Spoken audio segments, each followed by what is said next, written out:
I'm gonna hit you so hard you won't see nothing. Ever, ever, ever, ever, ever, ever.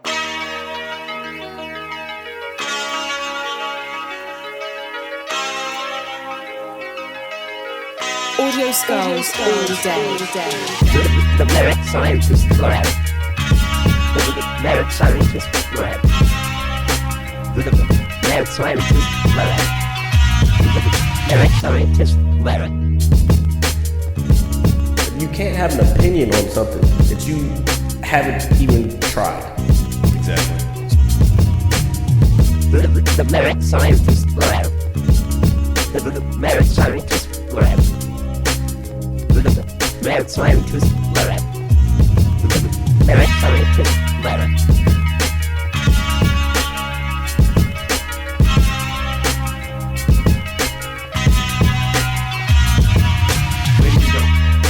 It is us again. Welcome to episode 41 of the Mad Scientist Lab podcast. As always, it is I, RJ, the pizza guy, accompanied by Jared, the visual mad scientist, and Greg, the essential Ara. Okay. I'm sorry. On that one. Yeah, I'll get it down eventually. And today's show, we have a very, very special guest with us today.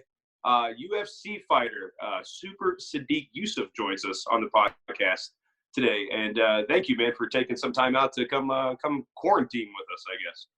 Yeah, thank you guys for having me, man. It's my pleasure. Hey man, I appreciate you for doing it. I know I've been bugging you for a minute. Yeah, it's all good. Everybody's quarantined now. No one has any excuse to not be available. Yeah. That was the biggest thing. Like we couldn't find, because of our schedules, because like this is RJ's day off, Greg's time, and this is like kind of the time that I had to be able to do it. And then the time that we're all able to do it, you're training. So it's like Exactly. Like it would have never been possible if it wasn't for COVID-19. Exactly. So that's one good thing that came out the coronavirus. Yeah. That's exactly correct. So, man, I guess started off, again, welcome to the show. So I feel like as a casual fan, a UFC fan, because Jared is like the big buff out of all three of us. I know Greg's a bigger follower than I am. Tell us, I guess, a little bit about yourself and what got you into mixed martial arts, man. What got me into mixed martial arts? Honestly, I can't. Well, I guess I could kind of pin it on one thing, but the moment I first saw it on TV, it kind of I got clicked right away. You know, it was like, oh yeah, that's definitely what I'm gonna do when I grow up. But like growing up, I've always looked up to, like, I've been like a super nerd coming up. You know, I real big into anime and stuff like that. So like watching those kind of characters, when I finally saw the UFC in person, I was like, oh man, these guys are like real life like anime fighters. You know, like they're actually. That's actually pretty badass. I would have never thought of something like that. That's actually a very good way of putting it. You would be surprised how many like fighters in the UFC, if they're not like big anime guys, they'll be like into like old school martial arts movies or like Street Fighter or something like that. Man, I be trying to tell people, I be like they'll be like, oh, I don't want to, whatever their excuse is. I'm like, man, you be surprised how many very intelligent people, nerdy ass people that go just to fight like on a regular basis. Exactly. It's crazy. So what with being so you're how old are you, man, if you don't mind my asking? I'm 26. You're 26. Don't ask a man their age. I don't mind, man. I'm 26. So you when did you debut in the UFC exactly, man? Because I think I've only seen like one of your fights, honestly, and I was with Jared one time. I made my debut right at the end of 2016, like right at the end. So I think I might have been the last card of the year. So last year was really kind of when I started. Okay. And in that time that you've been, I guess, you know, a professional fighter, what do you have to do to prepare yourself for a fight? And you're in the featherweight division? Is that correct? Yes. Okay, I just wanted to make sure, man. I want to make sure I'm on my shit.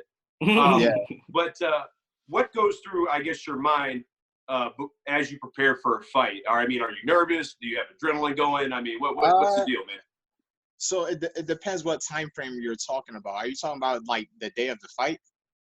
Yeah, so I'll be more specific. Yeah, the day of the fight, before you, like when you're walking out to the octagon, man, you're getting ready. Oh yes. Yeah, what's going through your mind, man? Yeah, by that time, honestly, the nervousness is gone. You're kind of just ready. Well, I can only speak for myself. By that time, the nervousness is gone, and I'm kind of ready to just get in there and get it started. You know, I'm real big into like a lot of like sports psychology books and stuff like that. So I've gotten pretty good at almost hypnotizing myself before I go out there. You know how they say like the Vikings used to like take drugs and go berserk and stuff like that. Yeah. That's kind of like where I'm at by the time the fight time comes, you know. So by that point, honestly, being nervous isn't gonna do you any good, you know. So so you kind of learn. Yeah, it's And too late to be scared. after all the amateur fights and the regional pro fights, you kind of learn how to deal with that. You kind of learn how to maneuver through that. So that energy is not really there. All it is just being amped up and ready to get the fight started. Yeah, but at that point, it's pretty much too late to be scared. You just gotta go. Exactly. You gotta do it. You know what I'm saying? That's what's up.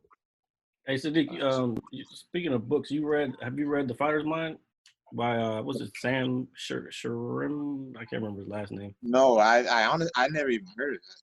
Fighter's Mind.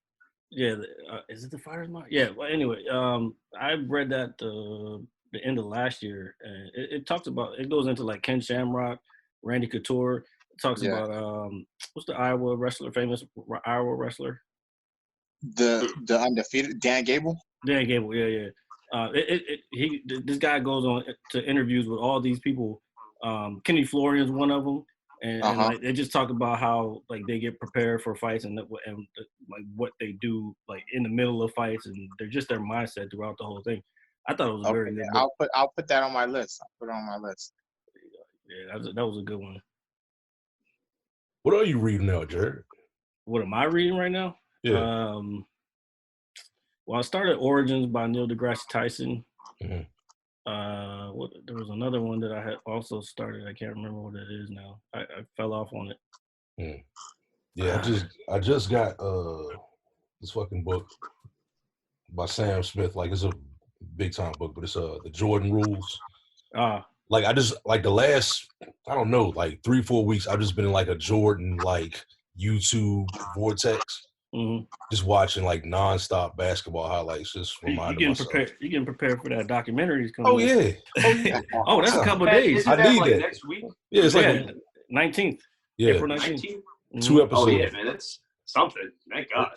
But dude, like I'm reading this right now, and I'm like, all right, I listen to Bomani Jones's podcast, and he's doing like a book club. He does a book club like every summer, and it was this one. I was like, all right, I've never read it.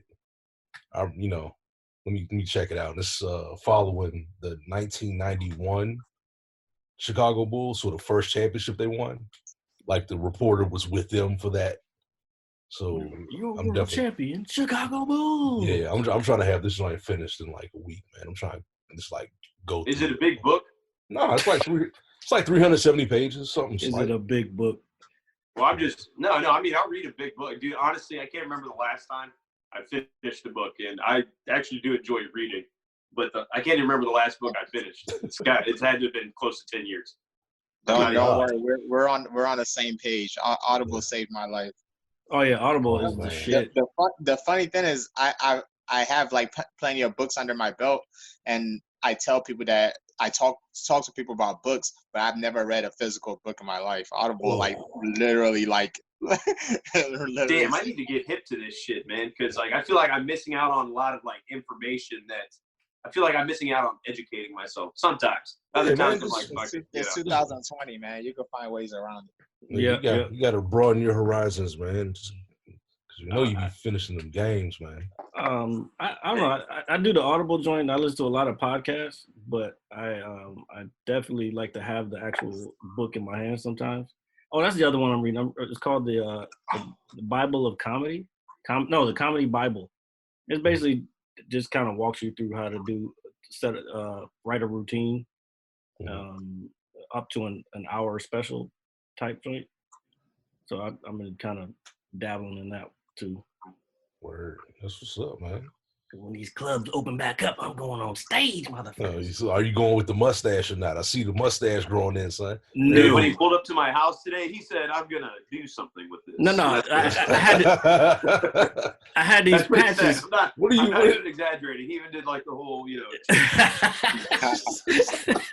No, I had these patches on my fucking cheek. It was That's annoying your me. beard, man. That's your beard growing in. Just don't let it grow out like mine to where it looks like you've lost all hope in life. You gotta let that joint prosper, son. Nah, I had to shave that. It's funny. On Monday was Rhodey's birthday. Happy birthday, Rhodey, again. And she did like the virtual happy hour. There was like 16 people. There was a lot of people. And literally everybody was looking at my beard. They were like, "Are you all right, man? Like, are you okay?" And I was like, "Yeah," because I just had my wife beater on and I didn't care. So I was just sitting there just drinking my beer just like a bum. So I did trim it up, so it does look a lot nicer. So just my 2 cents on the whole beard thing. 2 cents. Let's put quotations on a lot. Yeah. It might not be a lot nicer. It's nicer. Oh man. It's more acceptable than tolerable.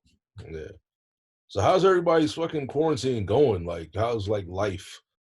Like, I know every single person in here has gotten the itch to go out somewhere. Like, I wish, like last week I got the mean itch. It was like 70-something degrees outside. I'm like, dude, I want to go out. I know. As soon as I get off work, I'm trying to go out, man. I know what Sadiq wants to do. Yeah, exactly. I was about to say, honestly, I don't have much of a life before, so this quarantine is like it took me back to high school. The only thing I'm not doing right now is training. So so I'm just basically working out on my own and freaking playing video games and sitting around. Before this, all this extra time was just taken over by going to practice. But I'm not gonna lie, it came with some good stuff, man. I'm getting like a lot of miles in. I'm able to run a lot more than I usually am. So that's a little bit of a benefit that came from it. But I would like to get back to the gym and actually doing some skill progression training, Nice. That's for sure. Man. I know I missed the mats for real. Like I can't even do jujitsu right now. Like what? Come on. That was the first thing that got shut down. Like, because we stayed at the gym for like a couple of days, even after they started shutting everything down. But I stopped doing jiu-jitsu like right away. Once they started talking about people passing on sickness, I was like, oh yeah, that's gonna be the first thing out the window right there. Yeah, and I tried to do striking for a little bit, but people were still showing up to the gym. Especially I got the keys to the gym, so I could go whenever I want. I'm thinking I'm gonna be there by myself. I end up showing up and there's like 10 other people, and then after a while we just had to cut it all out. Yeah, I saw some pictures. I was like, wait a minute, are we really close right now? What's happening? Yeah, man. Like Dollar shut the joint down. Actually, I think it was like a week before, because he was kind of. I think I went that Friday or whatever. What happened? Who? Oh, you messed it. I went that I Friday. misplaced my beer. That's all. I went that Friday and trained, and then I think it was like Saturday or Sunday. He put out that he wasn't gonna be doing the. We're gonna be closed till April 27th, or no, it was March 29th at that time. Yeah. And then they shut everything down. Ending anytime soon, man. I know they're trying to be positive and stuff like that. I mean, it might end because they're trying to get the economy started up over again, but unless they come up with some miracle drug, I don't see any there's certain kind of businesses that I don't think are gonna make it through this. Yeah, you gotta be careful, especially if they end it early. You gotta be like, yo, all right, y'all want to end it because of the economy, but I'm gonna chill. Yeah, it'll flare back up. Thinking about that today, I heard something, or my mom I think saw something on the news. They were talking about slowly, possibly opening or just limiting places again on May 1st. Nah, man. Yeah, I don't know. Like she told me that. I don't know if she read that or saw it on TV or something. But I'm with you, Greg. Like even when I guess the lockdown or however you want to put it is lifted, or I'm gonna take my time too, man. Because you don't want there's gonna be like this surge of people being everywhere, and people are going stir crazy and whatnot. It's not really affecting me as bad because I'm still going to work every day. So, the only thing I'm really not doing is going out at night and just being, like, a bum with y'all and whatnot. Honestly. I'm not a bum every night, sir. But I'm with Sadiq on this one, like, being in the house, like, before all that stuff like doesn't really bother me. But I know my mom and sister, they're probably kind of had enough of it because they've been in here for almost a month now. Right. That's a lot. So, yeah, they're just, I mean, there's not much you can do. I mean, they're both, my mom's older and my sister has asthma. So, you got to be very careful with this stuff, man, Oh, sure. That's about it. My mom's older and she has asthma. So, yeah, there you go, man. You got to, I have to keep an eye on her. So, yeah, but I mean, when it's over and hopefully it's not overly long, but it's only one day at a time. The first thing we really, really need to do is we need to go to a Nats game. We got to go to a baseball game or something, man. Yeah, that's of course. They're not even playing right. Oh my God! All right, so they're proposing like playing sports. Sodiq, you're a professional athlete. What would you fight in an arena with nobody? Like, oh man, that's such a damn good question. That might be like pretty dope. Like, what do you think would be different? 100%. Trust me. I haven't seen a single athlete yet. I don't see a reason why any athlete would be against that because you're not really doing your sport for the people in the audience. It's like, man, you're going to get a nice check at the end of the day. And, okay, so I'll give you guys an example. For me to get into the UFC, I won the contract on this show. It's called The Contender. Right. They bring the real quick on that. That was one of my favorite fights of yours, by the way. Oh, thank you. But go ahead. It has a lot to do with the stories. Like they brought in all the best prospects from the regional circuits from around the country, and it's like the best. Whoever puts on the best fight or has like a real good performance that night, you get a UFC contract. And on that night, we fought in the UFC's. They have this building that they own, and they just put on fights in there. There's no audience. It's just you and your coaches and the other fighters' coaches, like their friends and family, and the president of the UFC and the matchmaker. Mm-hmm. And that was probably like the best fight I've ever had because it basically turned the fight into practice. Like in my world, what you want to do is try to make the fight as close to what you do every day as possible. Right. Better they could like the more things they add in there to make it into like a practice session, the more you're gonna shine. So if they take the whole audience away, like that, don't nobody care about. I feel like it's gonna be the same thing for basketball players. Yeah. If they take the crowd away, people aren't interfering with like you're literally like now you're just playing with your friends. Like you just take away one more obstacle. You feel me? You might lock in even a little bit more. You might be exactly. A little more. Yeah. All right, I got you. Hey, baseball though, I don't know, man. Baseball is a long fucking sport, man. But the players won't care. The players won't care. I would definitely watch a couple fights. The fans just add to it like if it's a high pressure situation. But that's what I'm saying. In a high pressure situation, without the fans, you could calm down even more. It's like if they're riling you up and you need that energy, that's good. But it doesn't benefit as much as them when they're booing you. It's like like now you're just in the zone, just you and another guy fighting. That's true.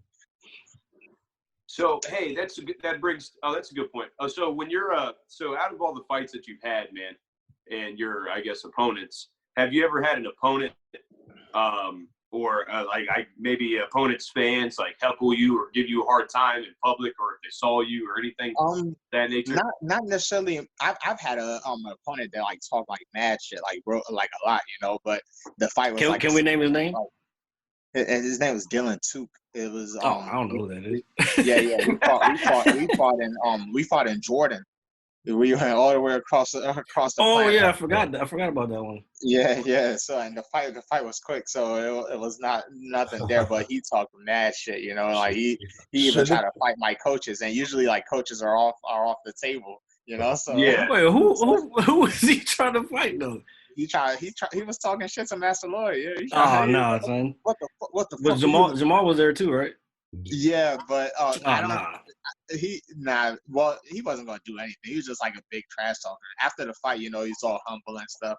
But when it comes to like the crowd is always gonna root for your guy, like no matter what, like you're gonna hear that. So you learn to tune that one out real quick, because they got friends and family and stuff in the crowd. So the crowd's opinion doesn't really matter, positive or negative, like for real, you'll see like the crowd, like they switch like that too. So they could change their opinion in the middle of the fight. So the quicker you learn to ignore that stuff, the better it's going to be for your career. Sure. No, nice. Got real professional answers and shit. Hey, motherfucker. Hey, look, I'm not new to this. look, man. Well, I've been trying to tell y'all that. Look, Sodiq, tell these people how embedded I've been through the years in this whole shit. Well, man, 100%. So you was there so I got to the gym in 2012. Yep. And yeah, you was already there, and you've been there for a long time before me. So. Yeah, I think I got there either late 2007 or 2008. I can't remember the exact. Yeah, so yeah, if anybody knows what they're talking about, he definitely knows what he's talking about. Oh yes, he reminds us of it every day. No, I don't. Don't worry. No, because you guys gotta understand though, it gets very like frustrating. I mean, not frustrating sometimes, but you'll be surprised the kind of questions you get proposed like from people that don't follow the sport, you know. So I can. Okay, well, I won't ask you anything too fucking weird. All right. I'll keep it kosher. Or then you get the people you meet, and they'll be like, "Yeah, I used to train so and so, blah blah blah," and then I'm just looking at you like, "No, you didn't." Yeah.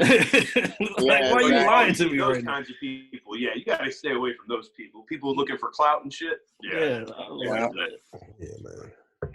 Yes. But it does come in handy sometimes because I've been at like birthday parties where I'll meet like there'll be like a chick and a couple of dudes in a conversation, and then one dude will be talking about MMA, and then I'll be like, oh, did I hear MMA? Because I gotta go in, you know what I'm saying? So I'll go over, and then I start getting the conversation, and then the girl will be like, so what belt are you in jiu-jitsu? And I'm like, I'm a purple belt, and then really? My brother's only a blue belt. I'm like, I don't know what to tell you. Yeah. It's crazy as hell, man. I love it though. I wouldn't trade it. I would not trade it for anything. I've gotten so much from martial arts. For sure, maybe $1 billion. Oh well, yeah. Because I don't have a black belt. I don't have a black belt yet, so I might trade that purple belt in for $1 billion. Money. I need that money. That's what's up, man. That's facts. Hey, There's nothing to gain. It's a couple things. Yeah. Take me back.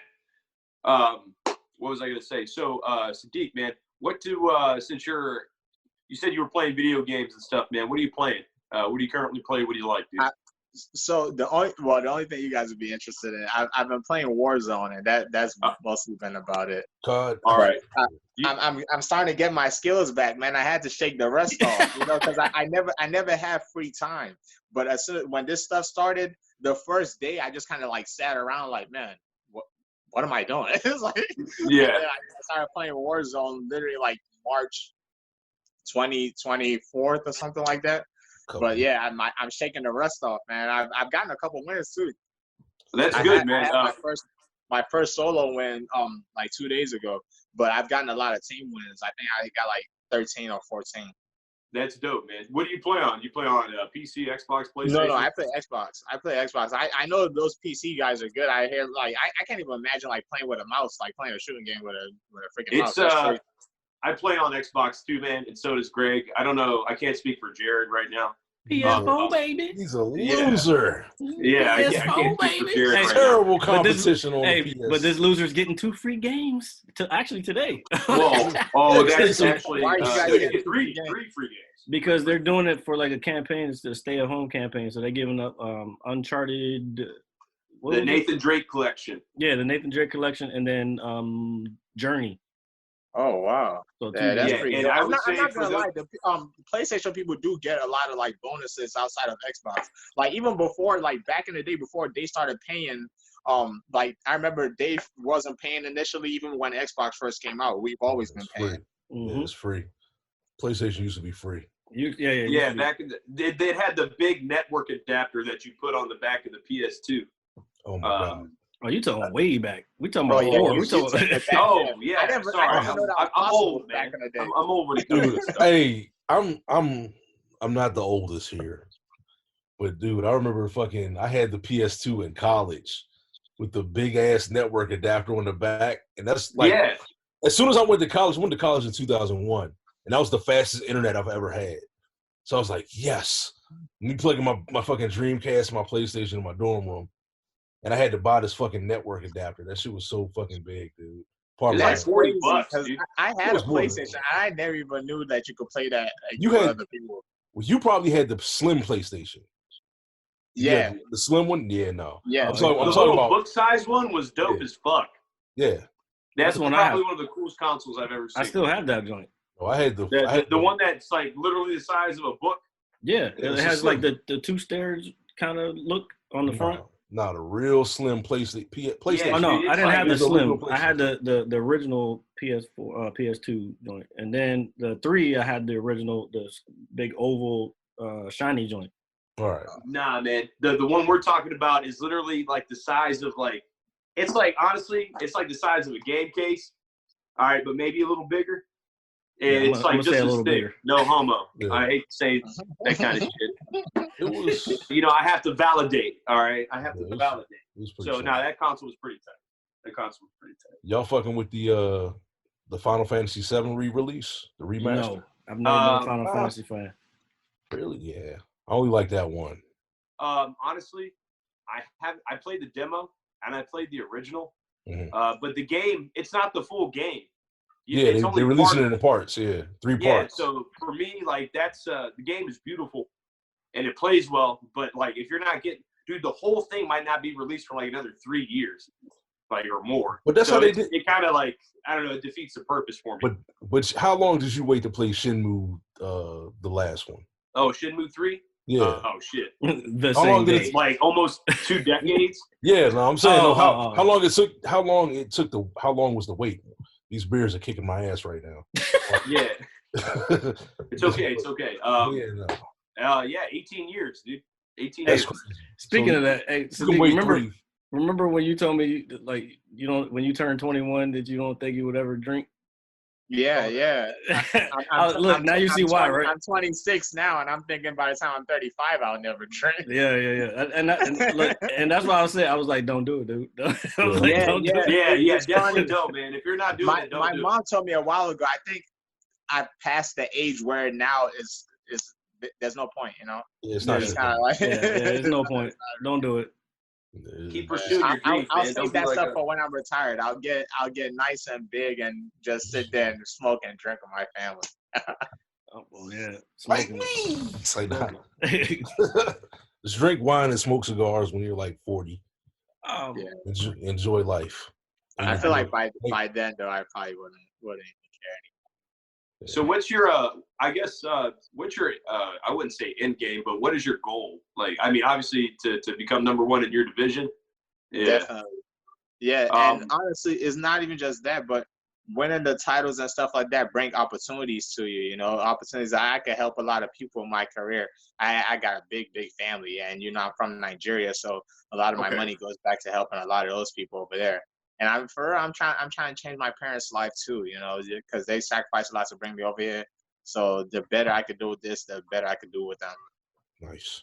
Hey, that's fucking sick, dude. Like always, yeah. We need more people like you in the world. That's awesome. Thank you. That's awesome that you do that, man.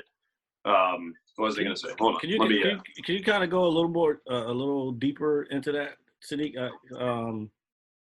Well, I have a couple questions about that. Well, involving that, but can you go a little bit deeper into like what you're doing to help get your family to where you want to be?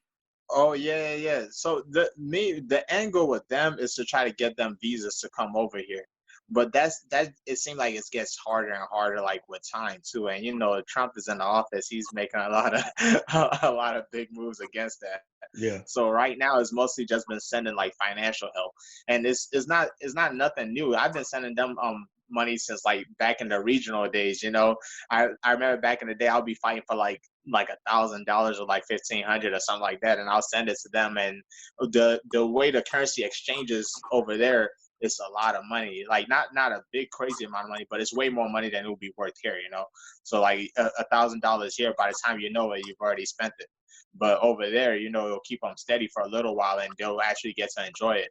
So I've been doing that since like the local days, and from back then, they thought like I was already balling or something, you know, because they're seeing me send like $1,000 or 1,500. They're like, oh man, he's like giving us like a little bit off the side or something. They're not knowing like I'm giving y'all the check, you know, Oh, like God, I'm getting, yeah. I'm getting it, you know. So as my career kept developing, you know, it's starting to get better and better. And like now I'm in a decent spot where, you know, I can't just give them a little bit on the side and they'll still be happy. So the better I do, the more I'll be able to help them out. That's fucking sick. That's So what's up, bro. be in a position to help others, you know. With great power comes great responsibility. Definitely. Now, my other part to that question was, with all this going on, have you heard like what it's like over there right now? Yeah. So they're actually, man, I'm about to put on my Hotep hat, man, and go. Dude, hey, look, that's what this show is, bro. Do I have to change my glasses? I'm gonna kick RJ off this chat pretty soon, you know. You want to turn to Dr. Umar out here? Hey, he one of us. He one of us, bro. So it's in two parts. So on the coronavirus part, they're shut down just like everywhere else, and it's crazy because I can only speak for where I'm from. Like Lagos is like basically overpopulated, so I'm kind of surprised that they're able to keep people in house, but like they're basically like beating their ass until they get inside the house. You know, it ain't America. So if they tell you do something, you don't do it, you're gonna feel the consequences. You know, Yeah. So all of them are in lockdown. There's some essential workers that are still working outside, but the amount of cases over there is not much, you know. It's kind of the same thing that happened over here initially when they were saying, remember when everybody's like, oh, black people can't get it. That's because black people ain't traveling to China. So we're not gonna be in the first wave of people to get it, you know. Like, Yeah. But by the time it makes it over here, everybody's gonna feel that, John. Which is basically what happened, you know. It got over here and started spreading. But over there in Nigeria, it's not a lot. But now where I put on the Hotep hat is last week they caught like 15 doctors or something that landed in the airport. The thing is, I love my people, man, but I hate the government. You know, it's so corrupt, man. It's Sounds like America. Yeah, man, at least they'll lie to you over here. Like, they'll put some effort. They'll put some effort into making it look good. You know? Yeah. Over there, they're not doing it. So, like, look at this situation. 15 Chinese doctors land in Nigeria. They didn't even land in like a big city, you know, like they just land in like they land in the capital, but it's not anywhere near the big city, and they're not expecting people to have like cell phones and stuff like that. Somebody recorded them and posted it on social media, and it just blew up. And now they're getting pressure on asking them, what are these people doing here, you know? They're like, oh, we're here to help. We're here to help. What's Chinese people trying to help us in Nigeria for? So we're here to help. We're just sent out 15 random doctors for no reason. And the reason why I'm not feeling it is because I see those like news reports of people talking about when those two French doctors, when they was talking about, oh, let's go check vaccines in Africa, you know, the same way we did with the AIDS stuff. We could go test out our vaccines in Africa. And like, it's little stuff like that. Nigerian government are always quick to sell out their people. The guy that they were pressing on the news report, they were asking what he's doing there. And he's like, you know, you always help your friends. When your friend needs help, you're going to help them. And the news report is asking him, so are you saying that the Nigerian government asked you to come over here? And the dude's just running circles around the damn question without ever giving a straight answer. So if they're there to help, which I highly doubt, because I don't know why the hell why they will be there to help. Why they will be there to help us, you know. Yeah. But the way I see it is like, because they're already they're screwing us in Nigeria anyways. They keep giving out these loans at such a like high return rate, and they're just using it to just scoop up people's lands. Like over there in Africa, once you own a land, it's yours forever because you're not paying taxes on it. So like now they're coming in and just snatching that junk up from people, and like they don't care if it's like people from the rural areas, people from the cities. So they've already been screwing us already. And then when they added on this little coronavirus stuff, and I know they're talking about, oh, we're okay in Wuhan now. Like the Chinese media has ever been freaking honest about anything. You know, it took them forever to actually say they were suffering, and now they're all right and it's all good with them. And now they're in Nigeria to help us out. You know, so that's basically they're not helping nobody out. Exactly. To be honest, they might be worse than the English coming in to certain countries. Man, trust me, I'm trying to tell you, I could put on the hat if you want. But, Hey man, look, we've been kind of deep in the zone before. Like I get too hyped. When all this stuff originally started, and like there was something about all the Chinese people are being mistreated and blah blah blah. Like there's a lot of people attacking them, all that stuff. I was like, it's always evil and ignorant to attack somebody just because of their race. Yeah. But don't get it twisted. Chinese people don't mess with us black folks. Do not get I knew. I knew that. Well, first of all, I knew Japan was like that. If you see how they was acting when the Ebola stuff was happening, like people act like they just forgot about all these little videos of how they were treating Africans. It's like Nigerians go to China and Asia all the time. It's like the way they've been treated is not a mystery, you know. So it's like I'm not expecting people that come from that culture or that government. It's not necessarily the people, but I'm not expecting their government to be helping out of the kindness of their hearts. Well. First of all, you're right, and I'm kind of leaning. I've been leaning a lot. Before I was kind of. I always try to be objective about things, but like lately, just the stuff that I've seen is like, like I don't want to say it, but like fuck China, dog. Like I can't, like I cannot fuck with them people right now. Like not I don't want to say them people, their government. It's the government. I cannot fuck with their government. It's never the people because the government is treating the citizens of the country the same way. You know, it's always their government. The same thing I say. Fuck the Nigerian government. I love my people, but the government's corrupt as hell. Yeah, and same thing with over here. Our government fucked up. Absolutely. Governments everywhere are fucked up because I've talked to. Canada's kind of. I don't know if I want to say his name, but Canada's kind of. We know him. I've talked to someone from Brazil, and I don't want to know if I want to equate him. He's like, yeah, they're fucking corrupt as fuck. Yes. The best thing that's helping right now is social media. This technology is changing a lot of stuff. Oh, you know? Because a lot of countries have to catch up to each other. Like now that you all could like see what's going on anywhere else, it's like I also equate it to back in it's funny that not the last time but a couple times when we went back to Nigeria, my mom was talking to the women and it was like, yeah, once you get to America, like all this stuff that you're doing with your husband and your boyfriends, that just gonna go right out the window. You know? Because they say over here, like America's ran by women, you know. But it's not that it's ran by women. It's just the women over here know their worth, you know. So like they're willing to stand. They're not willing to stand for no bullshit. But with social media being introduced and these people starting to see each other, you don't have to come here anymore. Like the whole world is kind of in one big bubble. It's just taking the people that are stuck in the old ways. They're struggling to just hold on to that junk, you know. I've noticed that.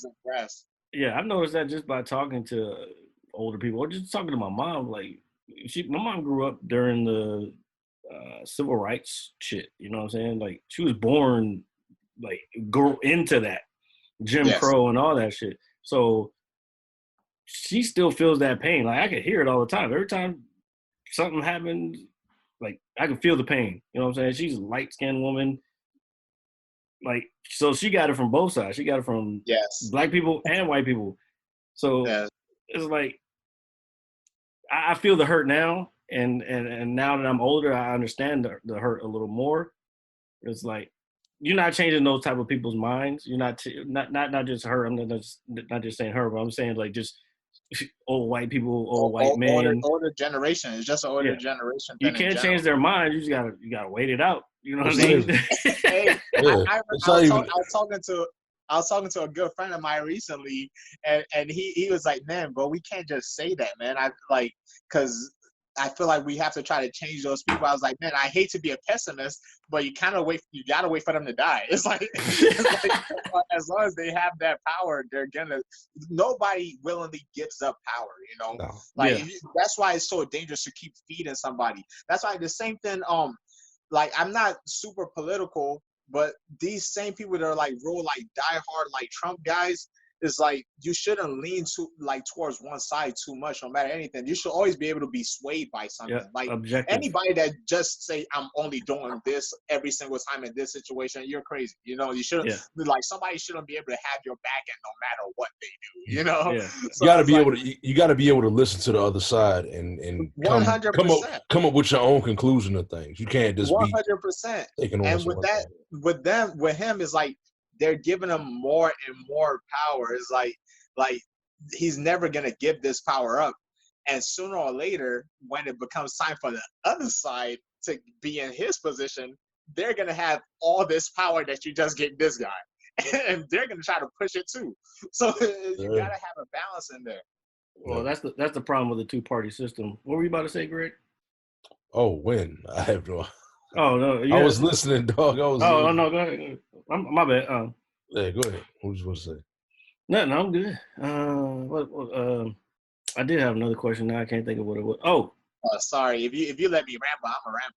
Nah, I was listening. I was locked in. I was like, yeah. And I thought Greg had something to say. I mean, no, but that was he was on a ramble. But that was good. That was a good joint.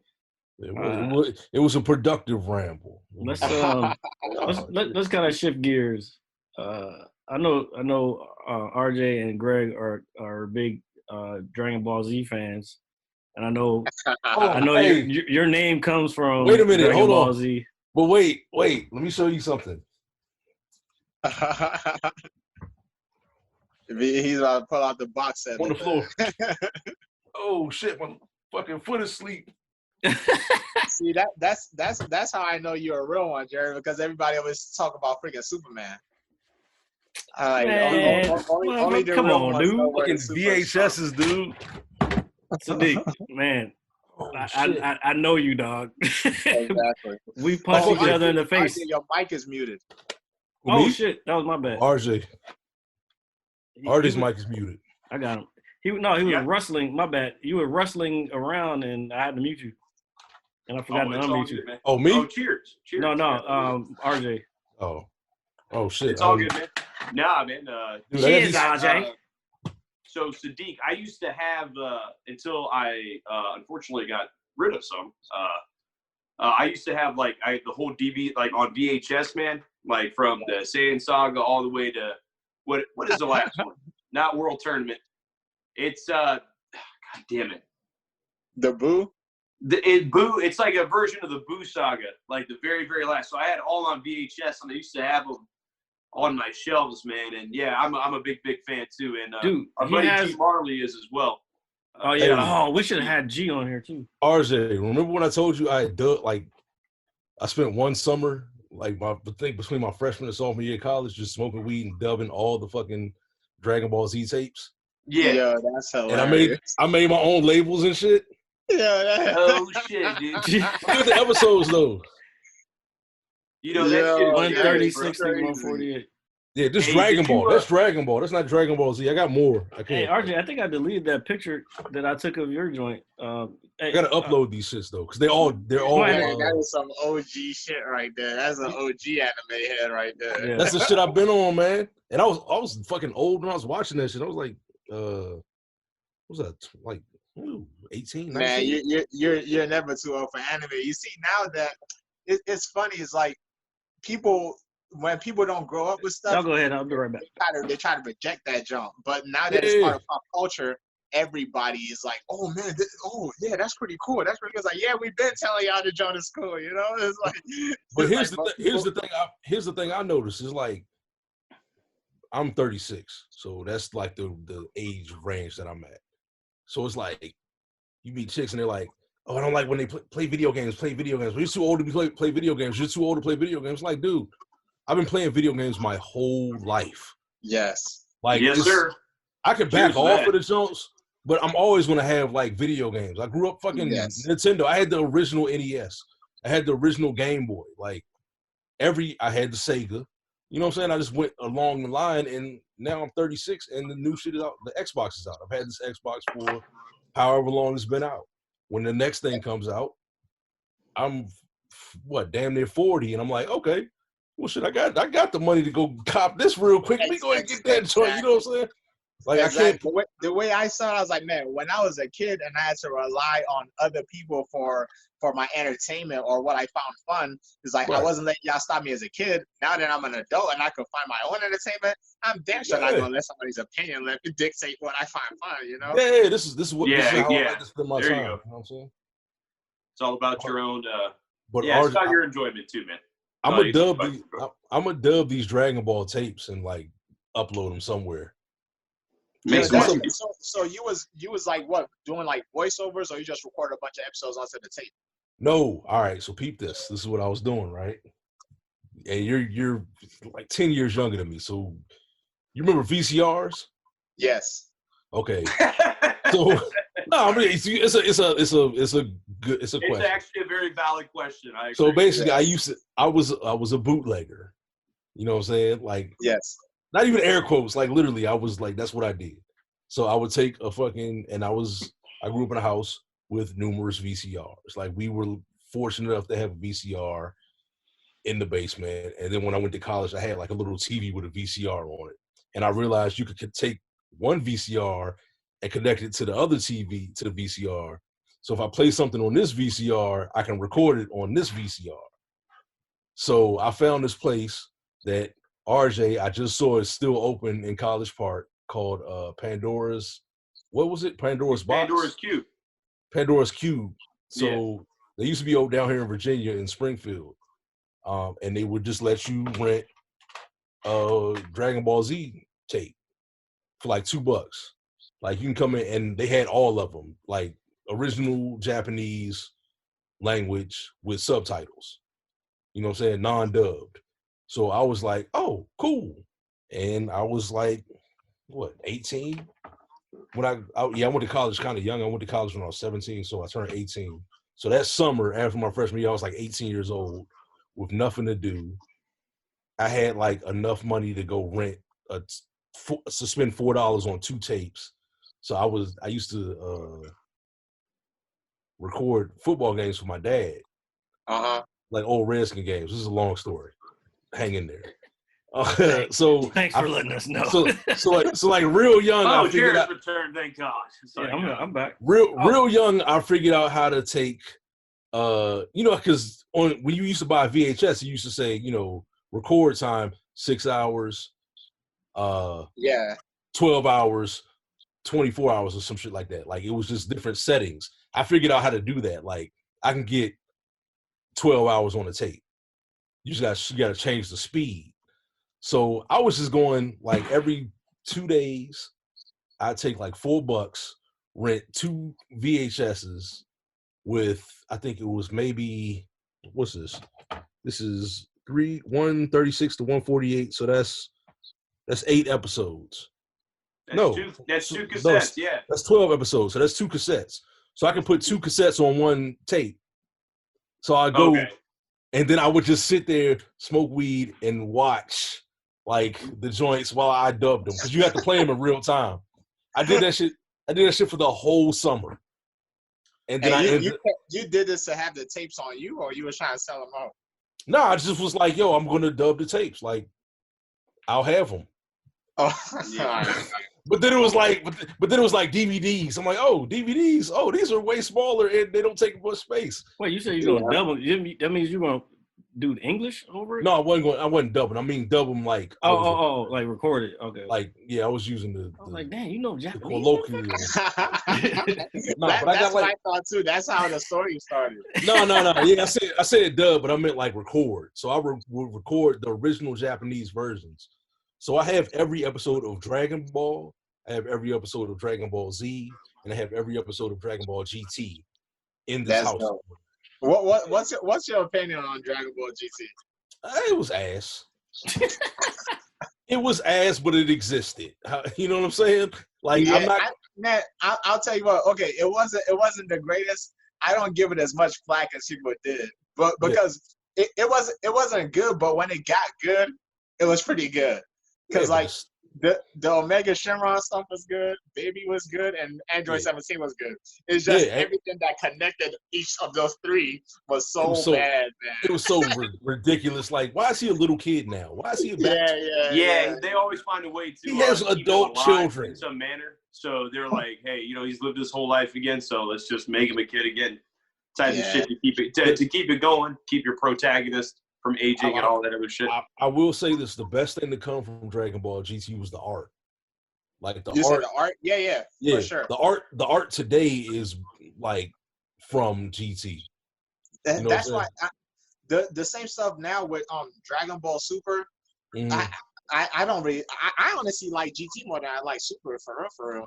Because Super does the same kind of thing where like there's not enough on the line, and it's always like joking. It's never serious. Like like the stuff with Kid Buu and stuff like that. It's like, oh dang, like this is serious. The whole world's gonna be destroyed. Yeah, when Vegeta sacrificed himself and shit. Now they got Super. They talk about erasing the universe, but like it's like a little kid, looking god guy, and he's like laughing and they're making jokes on the universe get destroyed.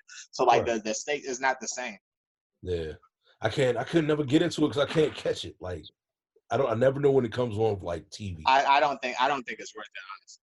Yeah, I saw it was going and I saw it was moving. So I'm like, damn, I want to get back into it, but like I can't get into Naruto. I just aged. I think I aged out of it. Man, you missing out. See, so because of my age, I was able to catch like the peak of Dragon Ball Z, but Naruto would be like when I'm like, let me say like 6th, 7th grade. That's like, so technically that would be like what my Dragon Ball Z was, because that's like that's the perfect time. Yeah, that's like when I'm old enough to like get the concept. I'm not gonna lie, Naruto's legit. It's the hype. It's worth the hype. But it's like the same thing as Dragon Ball. Like the first couple episodes are not gonna be very enticing, but as a whole show altogether, it like I'll have to say it's better than Dragon Ball Z, but it's not a fair comparison because Dragon Ball Z came first, so they could just build on everything that show has done. But it's definitely a good show. You gotta put a lot of time into like anime. Yeah. That's why I'm like, I wish I could watch. Like I see Naruto, I see the artwork, I see everything about it. I'm like, damn, I know I would like that. I know I would like, but it's so, and I have to watch it from the beginning. Like I have to like. But watch you know what could actually help? There are websites where you just look up filler, or and it will tell you the list of like episodes that you could just throw out the window. And that's how I got my girl into anime, because my girl's one of them girls. She was like, she would never watch Dragon Ball Z. Because like that's her opinion of what anime fans are, the people yelling and powering up in the hallway, So like, that's for the weirdos. That's for the weirdos. So I got her into like shows that I know is easy to transition into, and shows that are like quick where you don't have to worry about fillers. Like it's just plot, And whenever filler come up, we just skip the episode. Okay, that makes sense. I might have to do that because I was like, I remember it was on Netflix. I'm like, all right, I'm gonna watch it from jump. I'm like, how many episodes is this? Oh, I can't do it. I got to work. Yeah. Anything it's time consuming. Getting into something and investing in something is very time consuming. I watched when I was in college, I watched Metal Gear Full Metal Alchemist. Wait, that's my favorite anime. Not the original one. The original one's good, but they remade it. Bloodline. Brotherhood. The guy that's making the manga, that's writing the manga, they caught up to the show, so the show started making up stuff as it went along. So they remade it into Full Metal Alchemist Brotherhood, and then that follows the manga completely. That's my favorite anime of all time. Sodiq, you sound like a robot right now. You say your sound's off a little bit. Oh, hold on. Maybe it's because this notification came in. Is it better now? Nope. See, it's because we started nerding out on anime. They told us to cut it out. They were like, no, you can't talk about that. Turn it down a couple of notches. Let me see. Maybe if I can. I don't know. But yeah, I was the original. I'll put you in the waiting room and see what happens. Make this man wait. No, I'll put him right back in. We will put you to sleep, goddammit. You good now? Yeah, you hear me? Oh, yeah. There you go. Way better. I don't know what happened there. Yeah, I caught that was Chinese hacking in. Yeah, nah. Yeah. Oh, you're talking shit about the OG, huh? I made some enemies. Hey, I'm not gonna lie. That's one of the best running jokes on Twitter or Instagram. Is all them little Hotep the Hat jokes, man. Them Yo, hey, jokes, yo. when my favorite one is the Russell Westbrook joint when he got the mustache. Yeah. Glasses, and all of a sudden the joint just like pops up on his head and starts glowing. Hold on. Wait, is that the shit that I posted on one of the other shows? I think I know what you're talking about. It's Stephen A. Smith jokes. Every time there's one with him with an eye patch, and the junk got like a little pyramid on his eye patch. I'm like, man. I got him right here. If y'all want, I can't wait. I got him on my phone. Back. I just started back to what we were talking about. I just started Full Metal Alchemist Brotherhood. Yeah. I'm heard season 2. Brotherhood is the better one. Man, that's so what's happening around where you're at.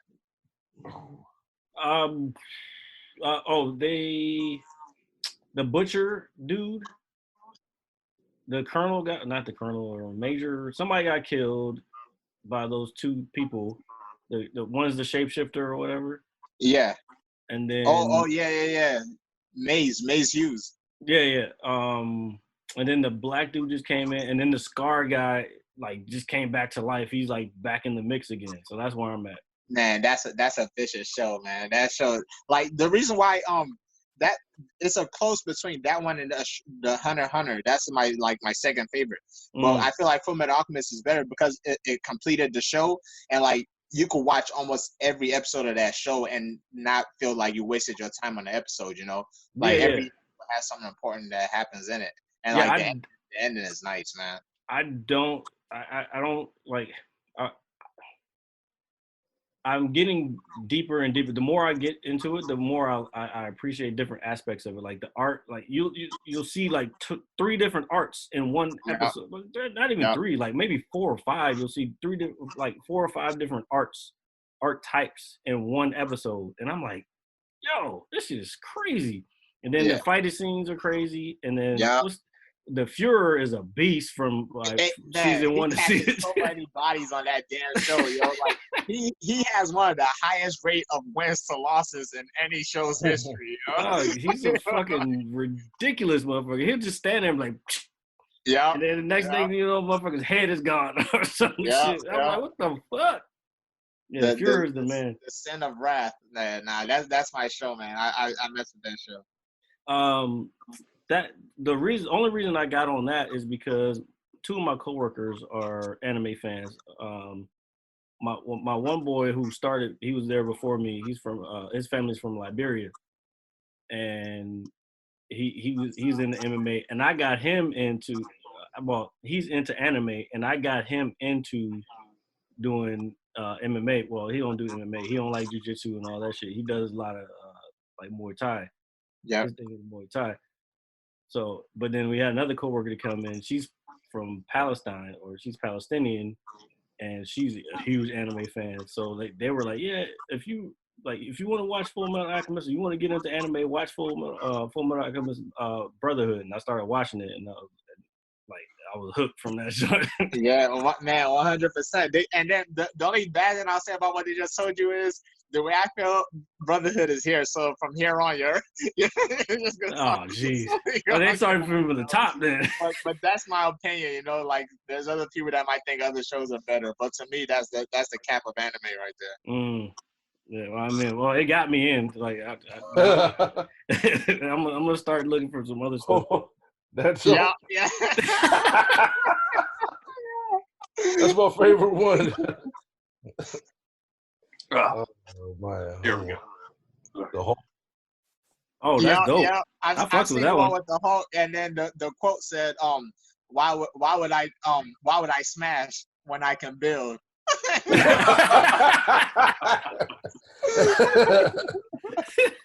Oh shit. The funny thing with that, I don't know what you guys' opinion is with Dr. Umar, but like, man, all his little videos, like, the comment sections are just full of like pictures and stuff like that. Is he homeless or what? Is he homeless? He might be close to it. Or does he live? Something's going on, man. He's always in that fucking. The way I see it, and for a long time, I always felt like because back in the day, I have a lot of people like in my circle, and even at the gym, they're pretty woke, like they like being into that stuff. And Right. I used to always tell them back in the day, I always thought Dr. Umar was a clown, man. Yeah. Because like I don't get where these people get this thing about racism only applies to one certain race. I always saw Dr. Umar as a racist black guy. I was like, man, like this, like this. And that's coming from somebody from a whole different country. You know what I'm saying? Exactly. Yeah. To me, I've always seen him as a racist white guy. I was like, I love black people. I'm always pro-black, but there's a certain time when you get to a certain line on the fence, and it's like, all right, you're going too far, bro. But now he's saying all the ridiculous stuff at such a rapid manner. It's like now everybody's starting to see what I see. Yeah, because he's trying to stay relevant now. Yeah, exactly. That's what I think it is. Like, because at first I was listening to him. My bad, Greg. Like, I was listening to him at first, and I was like, oh, he got some real good points. And then he just started going off the chain. I'm like, dude, what's wrong with you, man? Like, this don't sound right. Like donations. Donations. That's what it is. Donations. That's my point. Donations. And then the one where he told the lady to give him more money. Gave me $10. Yeah, I'm pretty sure that's all you got, but next time do better. Give me 20. Oh my Damn, son, for real? Yeah, he's a clown. He had a Breakfast Club interview. I'll show this. He was talking to the Breakfast Club, and he said, because Bill Cosby and Meek Mill are from the same. I know because Bill Cosby and Meek Mill went to the same kind of jail, and they released Meek Mill the same week that they put Bill Cosby in jail, and he was like, "Don't y'all find that kind of weird? They had to free Mill so they can kill Bill." Oh my God! I did see that one. I did see that. That was the end for him. It was like, what? Yeah, it was like, nah, dog. I'm sorry. Like, what are you doing? Like, I listened to Tariq Nasheed, and they were like on the same level. And then they started fighting each other. They got the beef, and then like Umar just fell off from there. It was like it's just jokes, man. It's like, what is going on, bro? But I felt like he's always been saying ridiculous stuff like that. Like, don't get me wrong, he does have valid points sometimes. But he takes it way too far to the point where like now you're no longer just like pro-black. Now you're like fuck everybody else. It's like something else. that ain't the answer. Yeah, you get to the point where you stop being pro-black, you start becoming anti everything else. You can't do that. You know what I'm saying? You still have to, And we will never do that here at the Mad Scientist Lab podcast. Oh, RJ. RJ brought it in. He brought that around circle. Bring that shit home. Take it home. How many beers you in, RJ? This is my fourth beer. This is my fourth good. beer. Oh, you're doing good this week. Jesus. Yeah. I had two, and I drank this little bottle too, so shame on me. Oh, you good? Oh my God, I had 2 beers, and that's too much. 2 beers too much. 2 beers is too much right now. Well, I've actually been doing really good since we haven't been out. Like, I mean, I'll drink for the show and stuff, but like, sure, there's no other reason to drink besides that. And it's pretty boring. Like, it's just like, hey, let me do this, So, hey, before we do go. Sadiq, let me ask you something, man. I'm not ready. I got to cover a couple more questions, but go ahead. Yeah. Okay, so we're not leaving. We're not going anywhere anytime soon. Forget what I just said. Have you ever, since you kind of are in that spotlight now, have you ever come across any celebrity or anybody that you've looked up to and you were just like, oh, shit, this is that person? Yeah, so the thing with me is growing up, most of the people I've always looked up to were fighters, So, so once I got to the UFC, they kind of became my peers. So you have to adjust your levels. yeah. So it's funny because now I'm starting to get out of it because I like I said before, you can't let other people's opinions dictate what you find fun. So when I first got there, a lot of people around me told me not to act over like hyped, like don't be a fanboy to people because now they're your peers. And now that I've been here long enough, I kind of feel like that's a silly thing to do. I don't feel like I should play down my appreciation for somebody else because I don't want to look like I'm a fan of theirs. If you're a fan, say you're a fan, you know. So like in the past, like since last year, actually, I've whenever I see any of them, I'm like, oh man, I tell them, you know, even the guy fought last after the fight, I didn't tell him before the fight, you know, because we're actually about to fight each other. Yeah. Yeah. But after the fight, I told him, I'm like, yeah, I've been a fan of yours for a long time. But the person that was the biggest like that was probably, even though I listen to Joe Rogan all the time, that one it didn't really feel that big. But I saw George St. Pierre, and like, man, I took a picture with him, and like, it was super cool, you know. But I didn't really talk to him because that was around the time when I was still trying to listen to the people around me tell me not to be a big fanboy. But that's silly, man. So the next time I see him, I'll definitely let him know. Hey, That's fucking sick, dude. Look, GSP, he has a little stature, little level that is hard to kind of get past, for real. Like, if I met him, I'd be kind of a fanboy too. That leading off of that, I have a question. So, who are your top 3 fighters of all time? Of all time? Yeah. Top 3 of all time. So I will put GSP is definitely in there, and before I used to rank BJ Penn pretty high, but I'm probably gonna have to take him off because the level of competition sometimes too, especially with sports like fighting, everybody didn't pick up quick enough. Like it's kind of what happened to Ronda Rousey. Once the girls started catching up, then you start seeing like the levels change. Yeah. GSP has some pretty good competition and some pretty good talent around the time when he was fighting. So he's definitely in there. Wait, Sean Shirk though. Wait, Sean Shirk. Yeah, nah, man. Sean Shirk wouldn't be able to you've been deeper in the water than I have, so like you probably get a different understanding of it. In today's era, I don't think Sean Shirk would be able to hang that well. But GSP, the people that he beat, some of them could still compete solid. Today, you know? Yeah. So I'll put George St. Pierre, and I'll put John Jones, no matter what anybody says or no matter what his outside antics are.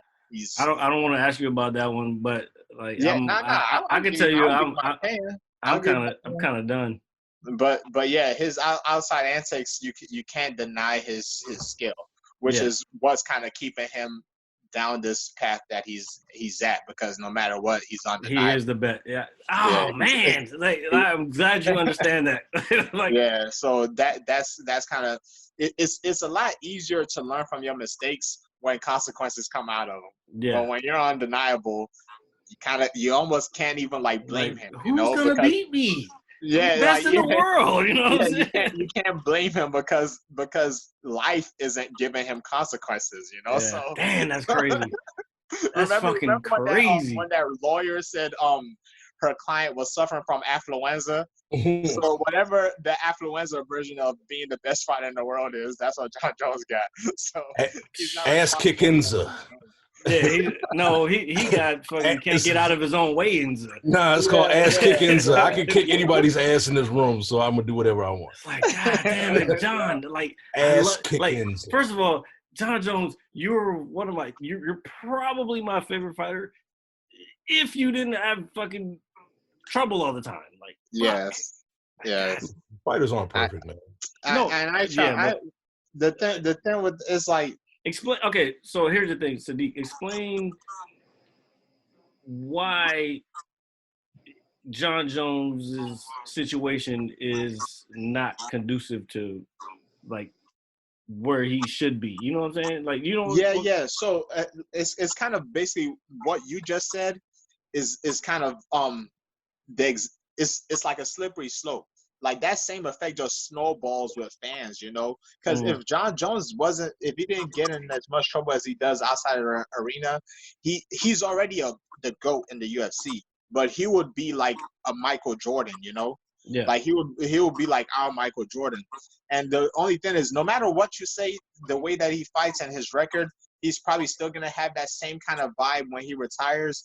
But with all the trouble that came with it, is the company doesn't want to put a lot of spotlight on you. So they're gonna find a way to erase you from history, which you can't blame them for because they gotta make profits too. Make they're money. not gonna they're not like the UFC is it's not like basketball where you're some of these basketball players is like people are a fan of the actual player. Yeah. There are not that many UFC fighters where people are just coming to watch you. They're coming to like the UFC. The way they market their company is to make sure the brand UFC is what people are paying for. So they're gonna they gotta make that brand look as clean as they can. And with John Jones getting in all this little trouble, they just slowly but surely, you're starting to see it. They're slowly starting like erase them from the history books. You don't see them promoting them as heavy as they used to, or as heavy as they should with somebody that's accomplished as much as he has. You know, they got your boy Conor McGregor in there, and it's funny because he gets in a little bit of trouble too. But he got the. he got the money to do it. He got the money. He's got the proper 12 also. Like, Sadiq, you better get on that shit. I mean, I don't know how you gonna push it though. You don't drink it. Do something healthier than that. Yeah, do some healthy shit. Yeah. Find you a healthy drink. Oh yeah, I forgot. I was supposed to pick a third person. So John Jones, GSP, and of all time, number 3. The third one will be a little bit hard, you know, because I do want to give Khabib some of his credit, but I feel like it's just because he hasn't been in the spotlight long enough, or maybe he needs to retire, because what Khabib is doing right now, especially with a record that he has and with how many people that he's beaten, you have to put his name in there too. But I just feel like the time and not enough time has passed and not enough has been accomplished like with big fights. So I guess I'll be stuck right now with just 2 with John Jones and George St. Pierre. What was the question? I had to. Oh, it was top 3 fighters. Top 3 fighters? No Anderson Silva? Nah. Wow, that's gonna hurt a lot of people right there. Not Anderson, man. Yeah. I'm sorry, man. Like, I'm a fan and everything, but he stayed too long. If I had to, because the thing is, you're forcing me to pick 3. Like, if I had to like pick like one from each weight class or something like that. Okay. But when you're talking about all around, like all the fighters, and you can only pick 3, I don't see Anderson making that list. See, but this shows he's a fan though, because every aspect of the art he enjoys. So that's like, I like all of us. We all love it. You're supposed to say yourself. Hold on, you're supposed to say yourself. The third one is you. The third was me. You gotta be realistic too, you know. Oh, yeah, all right. Cool. All time. Right now, I'm still in the not even the middle. I'm kind of like in the beginning of my career. So I'm not. Sadiq's a humble dude, man. Something first. Right. There's a difference between confidence and arrogance. You know. Hey, you do know you're top 15 right now, though. Yeah. Okay. But we gotta get to that number 1 spot. No, I got you. So right now, I'm number 13. For me to say I'm I looked it up because all time. There's 12 people that could dispute that. True. But yeah, I can't put in Anderson because I don't. You got to compare Anderson's kill list to the rest of the people. You know, you got like if you stack up Anderson Silva's the people Anderson Silva beat and compare that with the people that John Jones beat. It doesn't really. Okay, you fact. Yeah, that's facts. Yeah, it's not even close, you know. Cormier. Oh yeah, you're right. It's not even close. So like, trust me, and like, it's no disrespect or nothing like that. And I'm a fan of Anderson too, but like the people that you beat definitely matters, especially when you want to talk about of all time. And it's the same thing. George St. Pierre has a lot of good people too. But Anderson Silva, like that middleweight class, didn't have a lot of talent in the beginning. Right. Okay. So he definitely he suffers under the Roy Jones. One more time. He kind of suffers under the Roy Jones stipulation. Yes, definitely, 100%. And like really impressive because like his thing too is kind of like his age is what kind of slowed him down, you know. Right. And he didn't. He stayed a little bit longer than he should. I think Anderson might still fight, honestly, because I don't think he's officially retired. Once he broke his leg, he should have said, "Hey, that's it, man. Well, that's pretty bad. It was a bad break, man." Ooh. Definitely, you know, it was a clean break too. But they say sometimes that that's a little bit better than like fracturing it. You know. I mean, but it was bad in terms of where it, like how it happened. Yes. It was in a main event. Yes. Everybody was tuned in. I was at work tuned in. Like, I'm watching this. And it's just ugly to look at. It's just ugly. It was like, oh, it just looked terrible. Yeah. Hey, do you think John Jones could beat Brock Lesnar in like a I think John Jones would beat Brock Lesnar if you woke him up at 5 a.m. in the morning. and told him that he had to fight Brock Lesnar at 4:30 before he woke up that same morning. Nice. I think so too. I just had to ask you. Yeah. There's levels, man. There's levels. You gotta understand, like I was saying before, there's a reason why he keeps getting in trouble. The dude is undeniable, you know. I think he would open up Brock Lesnar like a Ziploc bag. It's not gonna be much of a competition, you know. Those elbows would be. Brock Lesnar was he wasn't the most technical guy, but he had a lot of physicality to back up what he was doing. But I don't think he could use that physicality to beat John Jones. He can't strike. This is one of those dream matchups. It's not gonna happen. Yeah. If it happens, it'll be like I just waved at RJ. I don't know why. The only person, in those dream matchups, the people that I see beating John Jones, like if it was just like in a fantasy world, is gonna start being. You got to go lower than his weight class. Somebody that's more athletic than him. They're gonna be better technicians. Not even just necessarily more athletic, but they'll have more tools to fight him with, and they're gonna have better technique. Okay. RJ, you good? I wouldn't want to fight John Jones, bro. Me neither. Like, dude, those fucking elbows. I'm like, dude, ugh. Those motherfuckers look like they sting. Like, I'm not trying to get hit by something that stings. His best asset is that he's found a way to maximize every advantage that he has, especially his height. Height. But it's not just necessarily his height, because there are a lot of tall fighters. But a lot of tall fighters make short fight like they're not tall, you know, or like they make tall people mistakes. John Jones rarely makes tall people mistakes, you know.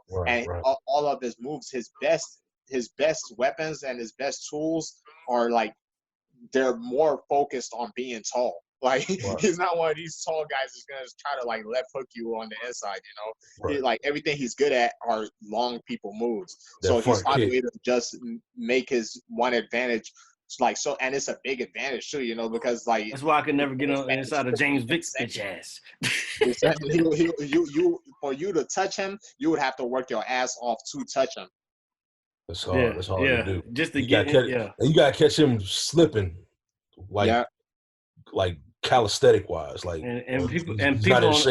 people on that level don't slip though. That's the crazy part. Like when you've been training for a while and like, man, they don't slip, dude. Like even in jiu-jitsu, like you get to a certain level in jiu-jitsu, the mistakes become rarer and rarer. Yeah, it's like there's no rocking a Bama back and forth to get him to try to sweep him and find a missing spot. You got to actually do technique to catch a Bama slipping. Like it gets hard at the higher levels. And like, look, bro, I commend you like for doing your work. Thank you, I appreciate it. Man, all right, so yeah.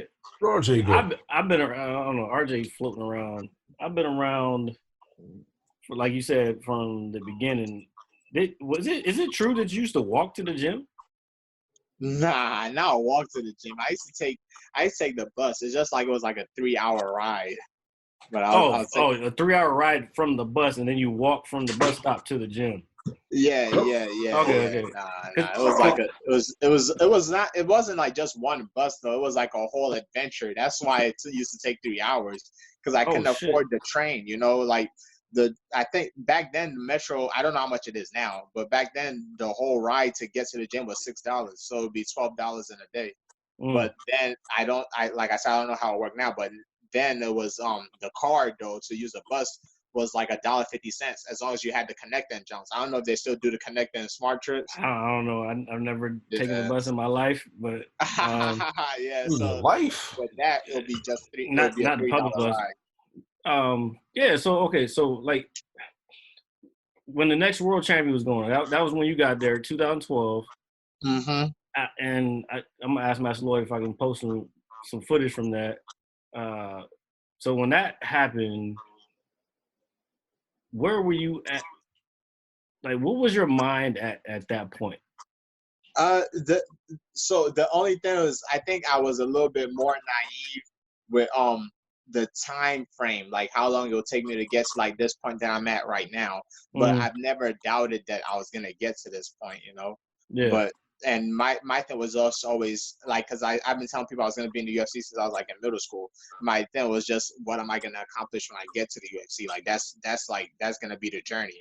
Yeah, But yeah. getting there was never, like, I never really doubted it. I was like, oh yeah, I'm gonna get there, I'm gonna get there. Like, this is one of those few sports, like I said, like watching anime like my whole life. It kind of like freaking, I say sometimes like I was born with like a freaking dreams of grandeur, delusions of grandeur or something, you know. Yeah, yeah, I feel yeah. like those shows like hypnotize me into thinking if you work hard enough, you're gonna be able to get it.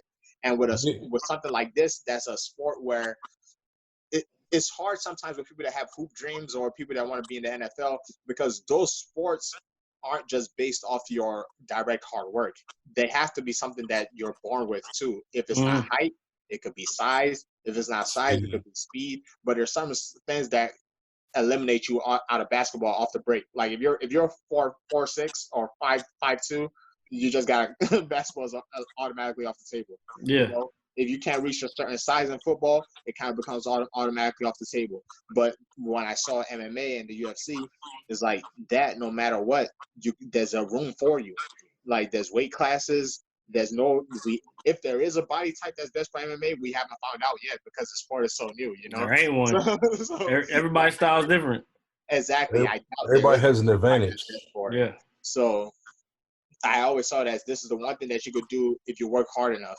And I've never had a problem with working hard. I've never had a coach that didn't like me. Like that's always something that came natural to me because I saw my mom grinding my whole life. So it was easy to just take that attribute from her. So around the next world champion time, I still kind of had the same mindset. It's just like, yeah, just give me a few months. I'm gonna be where I'm gonna be. Blah blah blah. So it's just sticking to the grind was the only thing that was different. Man, I would tell you right now, like during that time, like I was kind of out of jiu-jitsu for whatever reason. I think I was going to school, and then shit happened. I ain't gonna go into that. And then that's when I was like, you know what? This is the time I need to be on the mat. And I got back on the mat, and then I remember when me and you were both blue belts. And you was always had that slight edge in the wrestling. And like I was like, God damn it! Every fucking time you'd always like, it was just barely there. And I was like, it's called youth. Yeah, I don't know. I don't know if it was youth. Yeah. I mean, I don't know if it was youth or what it is, but yeah, he was definitely younger than me. But I was always mad because I was like, God damn it, I can never keep up with Sodiq. It's youth, man. You're not going to do that. Hey, the way I said it before, I did like an interview like I think last month or a month before, and it was like, what do you think your superpower is if you had one? And I was like, I think my power is just the ability to endure. You know, I might not always be the best one there, have the best technique, be the strongest, but I feel like I could stay in this shit longer than most people. Yeah. Very good quality to have, sir. Very good quality. I be grinding. I be out there. I be slow as fuck, but I be like, I'm still here, motherfucker. You see me the last couple of months, like when I've been showing up at the gym whenever I show up, like I'm still out there. Yeah. Fuck, man. The grind it's different when you get older. Hey, look. Keep going, bro. Keep going. Like while you don't stop. Yeah, please, man. Please do not stop. And you know what doesn't stop? You got another question, RJ? I got a couple. I got one more. Shoot it. Shoot the J. Shoot it. All right. So if you've had – so you've been in obviously multiple fights within your career. Has there ever been an opponent that I wouldn't say doubted yourself or anything like that, because after talking to you for the last hour and a half, I know you're just like a kick-ass dude with a kick-ass mentality. Has anybody ever intimidated you before you've gotten into the octagon, man? You want to know something funny? What's that? I don't think I've ever had an opponent that didn't intimidate me my whole career. That's a championship mindset right there. Exactly. That's the thing that people don't get. This is one of the things that I tell people, because now I'm in a position where sometimes I'm the leader in the room now because of where I'm at in my career compared to everybody else's. And one of the questions I always propose to people when I see them slacking is I always ask them, "Are you not scared?" It's like Yeah. you'll be. I mean, I guess it's not surprising. You're nicer than me. People people that don't practice martial arts or people that don't fight, they have a they have a need to put on a false sense of bravado where they want to tell you that they're invincible. The reason why growing up George St. Pierre was my favorite fighter was he was the first fighter that I heard say that he was scared. There's nothing against being scared. That makes There's sense. nothing wrong with being scared. I said this to my mom used to say, like, whenever she talks to my family, she's like, I can't believe out of all her kids, I'm the one that's doing this MMA stuff. Like, I'm the UFC fighter.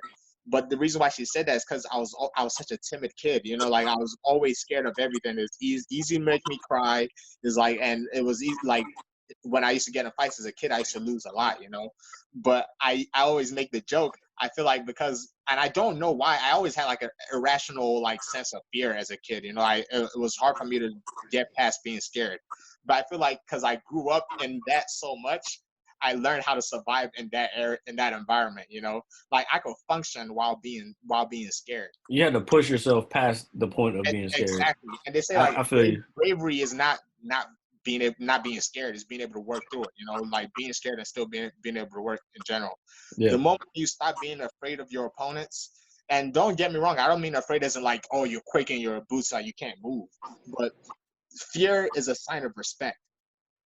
And any opponent anybody that gets into the UFC and you feel like they don't deserve your respect, you're almost doing them a favor, you know? It's like there's a reason why they're where they're at. And that's always been with me since I was an amateur, you know? So the way I'll prepare for somebody that intimidates me will be a lot different than somebody that I was like, oh, this guy's nothing. So no matter if I thought I was going to win for sure or not, like I of course I'm going to be confident in my ability to win, but there's never been an opponent where I was not intimidated by.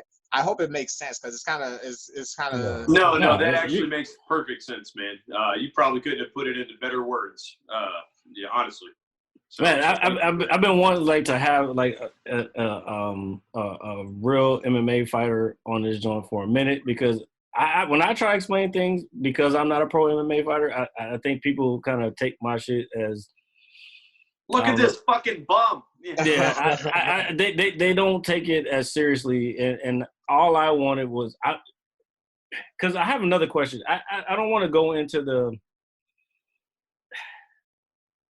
we already talked about the crowd thing, like so when I have this thing when cats, even if I'm at a bar watching the fights and when I hear the audience booing fighters, I'm like, you motherfuckers don't understand what goes into the shit that they do day in and day out. And when I try to explain it to people, they never get it. Yeah. And I don't know if you want to go into that, but so it's basically, it's also the other reason why you see after the fight is over, you see these guys give each other hugs and stuff like that, because both of you know what it takes to get to the point that you guys have gotten to. Especially when it gets to the point where you guys are in the UFC, because no matter what, you guys was the best in either your area or your region or a certain or another organization. You guys have made it already to the top, you know. And now when it gets to like title fights, now you guys have made it to the top of the top, you know. It's like now, no matter what, a certain amount of respect comes from that because you know what this guy has either accomplished in the past or the kind of work that this guy has put in. And that's the same thing that comes with the fear and stuff like that, like the being intimidated or something like that. It's like these words are like buzzwords because it's not manly things to say, you know. It's like as soon as you hear those things, it kind of make you cringe. It's like I'm not scared of nobody. I'm not blah blah. But it's like it's human. It's like for you, like you gotta be some type of sociopath if you're just like I'm absolutely not worried about this guy. It's like of course it's not gonna be something that's gonna stop you from doing what you have to do, but it is a good motivator for you to work just that a little bit harder, you know. And like I said before, by the time you get into the ring, none of that stuff is going through your mind. You're not really processing that anymore because you've already put the work in. But the first time you get that phone call, oh, okay, you're fighting this guy, you're fighting this guy, you're fighting this guy, that feeling is going to go through your mind like, oh, snap. Like, and then you'll get excited too. It's a whole bunch of emotion, but there's always going to be a little bit of intimidation there. And that's something that I've had since the beginning, since my amateur days. And I went through my whole amateur career without ever taking a loss. And in my pro record now, I'm 11-1. So even though I've only lost once ever, it's like that feeling will always be with me. And I hope it's something that I always keep. Like I said, my favorite fighter is GSP. I remember I forgot who he was fighting, but he got angry at the person that was interviewing him because the person was trying to downplay the fight as if he had an automatic win. And he was like, no, I'm not letting you do that to me. Like, he was offended. He said, I'm not going to let you do that to me because the last time you guys did it to me, because it's not something that he brought on himself. He said the last time he let people convince him into thinking he had an automatic win was when Matt Serra knocked him out. And he was like a 12-1 favorite or something like that in that fight, you know? So, and then he just got clipped by the underdog. So it was like, there should always be respect there, you know? And if that respect comes in the form of being a little bit intimidated when you first hear that you're fighting the person, or it comes from you being more motivated to go fight the guy. And I'll tell you this too. I think there are some guys that will try to replace that feeling with anger, with I hate this dude. I'm gonna push him at the weigh-ins. I'm gonna do all this. I'm gonna do blah I think blah that's blah. a bad way to fight. Like, Yeah, for sure. But you can't. I think it's different with everybody. So it might be a bad way for you to fight, but there's some guys that are probably they're the same way I said. When I was a kid, I used to be scared all the time. I kind of felt at home in that. I learned there's some guys that being angry when they were fighting is where their home is. You know, it's like I've always been the guy that I get angry, I go in there and fight. The way I always tell everybody, to me, it's like if I had to take a math test, being angry is not going to help me pass the test any better. You know. But what I normally do is get mad and go take my math test. That's where I feel at home. It's like, damn, I'm not angry today. I might fail this job. You know? So it's just whatever makes you feel comfortable. Trust the preparation. Trust the process. Trust the preparation. Piss poor preparation. What Perry used to say? Piss poor preparation leads to piss poor performance. Piss poor performance. And we do not do that here. We do not do that here. And I had one. RJ, you got anything else? Greg, you got anything else? No, not off the top of my head, man. That was a good question, RJ. I said no. You'll find that no one's ever asked me that before, but it's a question that I've been waiting to answer to people for a while. Yeah, no, I'm a pretty regular dude, man. So I'm a fan of a lot of things. I'm a big wrestling fan. You know, I'm a big boxing fan. So to have the time, and I know Jared's your buddy, but to speak to somebody who's on that level as a fan of anything, I think it's pretty badass that I get to sit down and actually talk to you about something like this. Because, you know, I'm just, we're get the real answers and get the real answers. Yeah. So the real answers I'm is a what's regular guy, important. man. I go to work every day. I drink my beer. I talk my shit with my boys. And to have this opportunity to do so, like, I feel as important as the show is to Jared and Greg, it is to me as well. And it's something that, you know, we're passionate about. But the overall aspect is that we want to, again, provide things for people to open up their mind a little bit more. And dude, you're a person, and I think, again, what you do is badass. But I think also asking you those questions, it kind of might put some people's mind at ease on when it comes to certain things. You know what I mean? That's exactly what I was gonna say. Because when I first heard George St. Pierre is my favorite fighter say that, like it meant a lot to me to hear him say that. So that's why I always make sure I repeat that. I've been waiting for someone to ask me that so I can repeat the same thing that he said too, you know, because it's honest. Like we're not all I'm not gonna say I think it's fake or anything like that. I just think people are wired different because some people might really just not care, you know. It's like that might just be their mentality. Here's what I'm kind of learning right now, Sadiq, and like everybody for real, like I can, like Greg has told me before, like I can be intense, and I think it comes from being around Master Lloyd, like just being in that world, you know what I'm saying, but not being at the top of my game. Like I'm just in the game. I could probably be like a great coach or a fucking, you know what I'm saying? Yes, sir. But I'll never be a great fighter. But I have to figure out in my own head how to tone myself down to be able to not cater, but make people feel comfortable around me. You know what I'm saying? Yeah.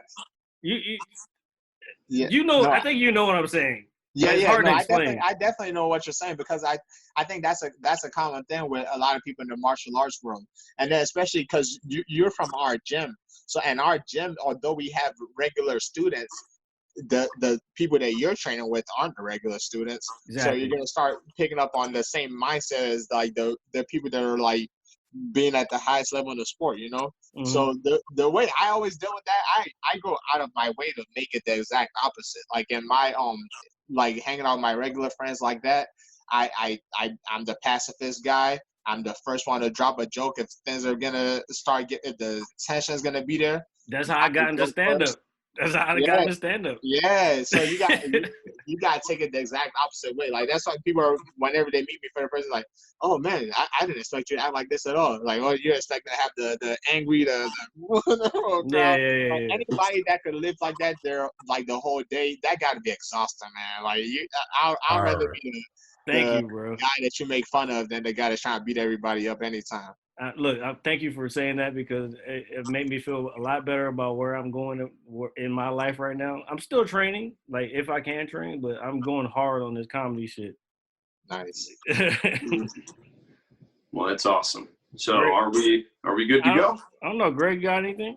No, Greg, man, good, man. Yo, we've been talking for an hour. I know. I got one more. I got one more question. I had to go grab the bean. You know what I'm saying? She's up here half dead in the cut. I got one more question. Jerry's had one more question for 30 minutes. Bullshit. One question. No, I said two. No, I said this was. I said I had 2 or 3 more it's questions. All good, man. This is my last question. Do you have a message for your fans during this time that we're going through the coronavirus epidemic and all this shit? Yeah. The one thing I would say is for everybody, before I was saying my power is the ability to endure, I would need everybody to to take a little bit of my energy, you know, like the Dragon Ball Z Spirit Bomb. Spirit Bomb. Spirit Bomb, yeah, there you go. Take a little bit of my energy, you know. So this is one of the few times where everybody gets on the same page. And it sucks that they say times of struggle and times of stress is what kind of brings everybody on the even playing field. That's why people that go through a certain trauma together, they can all identify with each other. But something like this is kind of putting everybody on the same playing field. People are learning real quick that the amount of money you got in your bank account isn't gonna necessarily help you when shit hits the wall, you know. So a lot of people are losing their job. A lot of people aren't able to pay their bills. But we all gotta listen to the guidelines that people are telling us, man. Cut it out with the conspiracy, listen to what the CDC is saying, and if everybody follows through, hopefully we could kind of bring this thing down, then we could get back to our regular lives. But that's all I could say is everybody endure. And count your blessings too, you know, because there's always somebody out there that got a lot worse than you do. The people that are able to work right now, that's a great thing that you guys are still able to make money. For those of us that are struggling and waiting on stimulus checks and stuff like that to make it work, still count your blessings that you got your loved ones around you. If you haven't lost somebody close to you yet, count your blessings on stuff like that, you know. So you gotta look for the brighter sides in this dark times. Facts. All right. Facts. And that's facts on facts. And do you know what else is facts? And do some push-ups. Do some damn push-ups or something. Go I've been slacking on my push-ups. I've been walking, but I ain't been doing no push-ups. Get your heart rate up or something, man. Yeah, I got to do some push-ups. I don't want to show off my manliness.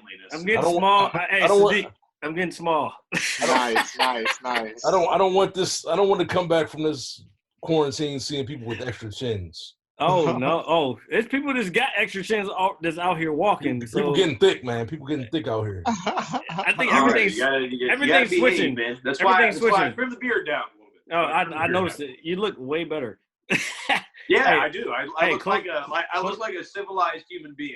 All right, bro. Close it out. All right. Ladies and gentlemen, thank you so much for listening to episode 41 of the Mad Scientist Live podcast. As always, it is I, RJ the Pizza Guy, along with Jared, the visual mad scientist. I'm up Greg. there. Well, on my phone, you're over here. Just So- say who the names are. All right. Right there. Greg, the essential Ara. All right. No, you're gonna get that right one day. I It's, know you're getting it's not. so It's not even. Onlyfans.com/go ahead. Yeah. OnlyFans.com, where he shows you videos of assorted meats. Of assorted meats. All right. Sausage. All right. And a very big thank you to Super Sodiq Yusuff. So, hey, man, thank you so much for being on the show with us. We wish you the best, man. Honestly, if there's anything we can do for you, like if you need a pizza or some shit, I got you. All right. Yeah, All right, thank but, you guys in for all having me. seriousness, Man. I thank you. appreciate the support. No Yeah, doubt. yeah, of course, man. And good luck in your next fight, man. And we're going to be there to support you. So thank you so much. You know All I'm right. gonna be there. All right. Hey, for real, thank you, Sadiq, for doing this. No Yeah, it's worries. awesome, dude. Thank you. Yeah, this is probably one of the best ones. I'm just gonna stop recording, and then we can, like, if we want to chat, we can chat. If not, we can not. No way. We've been talking for 2 hours. Yeah. I'm gonna hit you so hard you won't see nothing. Ever, ever, ever, ever, ever, ever.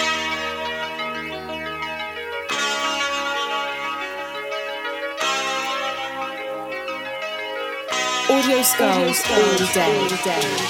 The merit scientist lab. The merit scientist lab. The merit scientist lab. The merit scientist lab. You can't have an opinion on something that you haven't even tried. Exactly. The merit scientist lab. The merit scientist lab. The merit scientist lab. The merit scientist lab.